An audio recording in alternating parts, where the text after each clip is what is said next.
నోటికి కమ్మగా ఉండేలా టమాటా రసం పెట్టేద్దామా? రండి మరి. మీడియం సైజులో ఉన్నటువంటి 6 టమాటాలు, మీ రుచికి సరిపడా ఉప్పు, 6 చింతబొట్టులు ఒక కుక్కర్లో వేసి సింగిల్ విజిల్ పెట్టేయండి. ఇప్పుడు మొత్తం తీస్తే ఇలా కనిపిస్తోంది మీకు.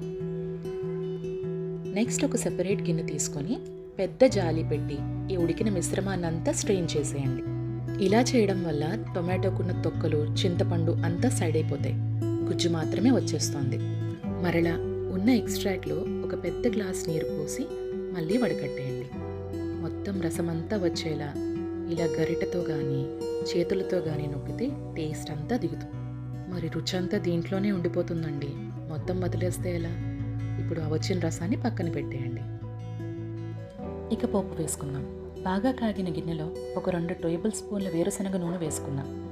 ఆవాలు, జీలకర్ర, మెంతులు, వెల్లుల్లి, కాస్త కరివేపాకు, చిటికెడు ఇంగువ వేసి బాగా వేగినాక తరిగిన ఆనియన్స్ కూడా వేసి బాగా ఫ్రై చేద్దాం. ఆనియన్స్ ఇలా కొంచెం లైట్ బ్రౌన్ కలర్లో వచ్చినాక చిటికెడు పసుపు కూడా వేసి బాగా వేపండి. ఇప్పుడు వేస్తే మంచి రంగుతో పాటు చక్కటి సువాసన కూడా వస్తుంది. ఇప్పుడు మనం స్ట్రెయిన్ చేసి పక్కన పెట్టుకున్న రసం అంతా పోసేద్దాం. నేను దీనిలో కాస్త ధనియాలు, జీలకర్ర, వెల్లుల్లి పొడి చేసి వేసుకున్నా. బాగా తెరల కాగుతున్నప్పుడు ఫ్రెష్గా కొత్తిమీర కట్ చేసి దించేస్తే టేస్టీ రసం రెడీ. మీరు ట్రై చేసి ఎలా ఉందో కామెంట్ చేయండి. బాయ్.